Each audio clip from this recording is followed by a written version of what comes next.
আরে বোন, তুই বমি করতেছিস কে? কি হয়েছে তোর? দেখি ওর তো কি হয়েছে তোর। ভাইয়া আমি না প্রেগনেন্ট। আরে তুই এসব কি বলতাছিস? ভাইয়া আমি তোমাদের আশা ভরসা সব নষ্ট করে ফেলছি, প্লিজ আমাকে মাফ করে দাও।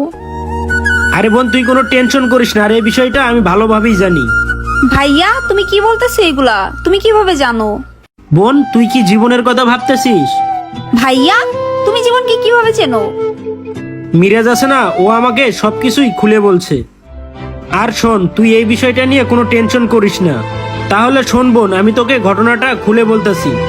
ভাই হ্যাঁ মিরাজ, তুমি কিছু বলবা? ভাই আপনাকে একটা কথা বলার ছিল, কিন্তু কিভাবে যে বলি। আরে মিরাজ, কোনো সমস্যা নাই, বলো, আমি তো তোমার বড় ভাইয়ের মতো। ভাই আমাদের এলাকায় জীবন ভাই আছে না, ও কিন্তু আপনার বোনকে ব্ল্যাকমেইল করতেছে। ব্ল্যাকমেল করতেছে মানে? মিরাজ, বিষয়টা খুলে বলো তো। আমি জীবন ভাইয়ের ছোট ভাই ব্রাদার, আর ভাইয়ের যত খারাপ ভালো কথা আছে সব আমার সাথে শেয়ার করে। শোনেন তাইলে। রাসেল, মিরাজ, তোরা তো আমার অনেক ক্লোজ ভাই ব্রাদার ছোট। শোন, তোগুলো একটা বিষয় শেয়ার করি। জি ভাই বলেন, কি শেয়ার করবেন? আরে ওই যে সোহেল আছে না, সোহেলের বোন নেহা, ওরে তো আমি অনেক চাপে রাখছি। আরে ভাই আপনি এসব কি বলতেছেন? চাপে রাখছেন মানে? তাহলে তোরা শোন।